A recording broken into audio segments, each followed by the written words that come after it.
drawing tools. Right over here, you're going to see the brush tool. When you click it, if we go over here to our tool properties, it's weird. It's always on color. I should say it's couleur.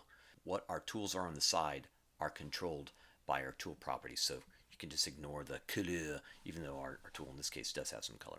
So anyhow, one of the things that I like to do first is to make sure that my tool is the drawing side of it is exactly represented, that the size is represented correctly in the expression of the tool. And you change that by going to Storyboard Pro, Preferences, and if you go over to your Tool tab, right here, I'm going to zoom in there, you'll see Brush Size Cursor. So if you select that, it then turns into the appropriate size. Now, go back out of here and say OK. Something, and I don't know if it's just the way my drawing tablet works, but you can see the size of this is pretty big, but when I'm pushing as hard as I can without breaking my nib, it doesn't ever go to that size. So that's just a note. The other thing, I have this set to a different line. Let me just get it back to where it default. I believe the default is our solid brush here, and it's small. Now you can change your width by using this slider. Another thing that's interesting, you can see right here. Let me just make that bigger. Boom, it gets bigger, but not quite the whole 0 size. But that, I can just work with that. Sometimes, and it works intermittently with me, I don't know how it's going to work for you, if I go to my keyboard and look at my brackets, there's the left bracket and the right bracket, I can select that and it activates. So now I'm going left bracket, that's making it small, right bracket's making it big, but it doesn't always work. So I find myself just a lot of times just going over here to make my drawings. And you can see it totally deals with, if you have a Wacom or similar tablet, it gives you pressure points and everything like that. It's actually, it's a quite fun experience to draw. Let me get rid of all of these things right here, delete that all. Now, we're going to have a separate video in this, but you'll see there's layers in here. We'll talk about adding layers, but you can tell which layer you're drawing on because that's the one that's actually as in color. So you can see that right there. If I'm drawing on my background, it'd be this layer. And layer A is this layer. If I made my background go away, that then goes away. Turn that back on. I am going to just select, I'm hitting Command A for that and hitting delete, and so I'm back on here. So when you pick the brush tool, the default color is black. If you wanted to change the color, you can go right over here to your tool properties, and it's already showing me the colors. It's right down here. So we have this whole thing that you can move around and change the colors. Now, you'll notice right now when I'm changing this, it's not doing anything. This is also a little weird thing. If I select a swatch, now when I select it, move it around, it changes. I don't know why it does that. So if I wanted a green tool, blue or green color, there I go. If I want it to be red, I can do this over here. Now, you'll note when I moved it to red, the color shown in here. If I wanted to go back to that green, I have to actually find it, right, and try to match it. It's kind of close. But if I want to keep this swatch, this vibrant, a little bit too fluorescent for me, but that's okay. This green, if I wanted to add this to my swatches, I just have to come down here and hit the plus, and then there's my green. If I want to go back over here and make a red thing, make that red, more like salmon. If I want to add that down there, boom, I have that. Now, another thing is that let's say you just were like in a rush and you just drew this incredible blue. Wow, the blue is perfect. I love this blue. And you go back to red, and you're like, oh, I'm going to draw some more red here. Or maybe let's go to, purple. Yes, that's nice. So you're drawing purple, and you're like, wow, I really want to go back to that blue. And you're like, where was that blue? I don't know where the blue is. I can't match it.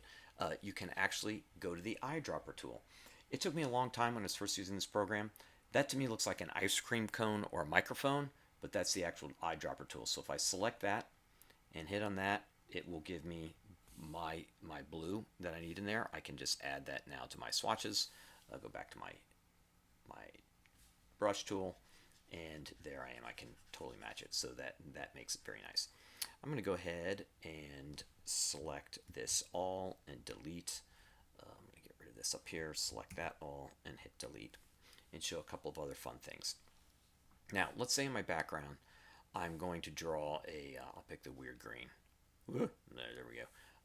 So this is my background. I'm checking to make sure I'm on my background. Make my brush really big, so I'll just give us some nice big green hills right in here, just green hills. And let's say I want to draw some sort of figure on these hills. So I'm going to go select my black, make that small-ish, go to my layer where the guy or the person, the object that looks no, you know what we're going to do? We're going to do a ghost. Ooh, I'm drawing a ghost. It's going to have two eyes, ghost eyes, and a ghost mouth. There we go. Now, you'll see the problem is that you can see through our ghost, which I suppose you can see through most ghosts, but not in the cartoon world. We want to make our ghost opaque. So you could go in here and shade it and do all that kind of stuff, or you can go over here to our tool properties, to this funky little selection over here. When I hover over it, it's going to say draw behind. Come on, hover over it. Maybe I have to use my mouse. Say draw behind. There it goes. Draw behind. So you just select that, and I'm going to select the color. I want it to be white. We'll make it slightly gray. This might be a little bit of a dirty ghost. We're going to go ahead and make this big. So what's nice is that as I start shading in here, trying to stay a little bit in the lines, but if I go out a little bit like I'm there, whoops, whoops, whoops, whoops, whoops, right in here, go through here, and then just complete it there. That is now, it's drawn behind. And what's very useful, if I were to select this here ghost, I'll make sure I'm on that layer, select all. When I get the selection tool, when I move the ghost, the background stays with it. That draw behind stays with it. So it's nice. It makes it a very easy way to do character shading and whatnot. So there's another thing in here with this. I'm going to go back to my brush tool. They also have this selection right next to the draw behind. I think it's like fill it with something. I'm going to deselect the draw behind, go over here, and this is called autofill.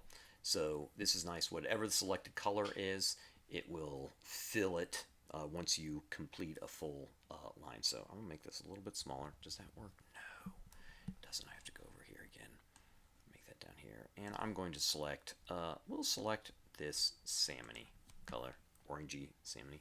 So now if I draw a circle, the minute I complete the circle, blanc. That's my draw behind. If you didn't want to use, let's go back to black.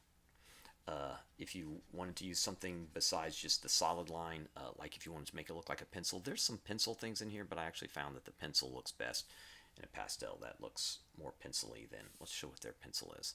Their pencil is kind of like, it's more like a ghosty line here. We got a soft lead pencil, bring that up here.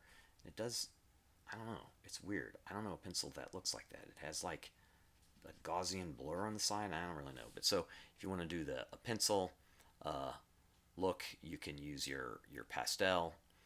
There's a whole bunch of different textures, so you can add different textures, you can change the lines and whatnot.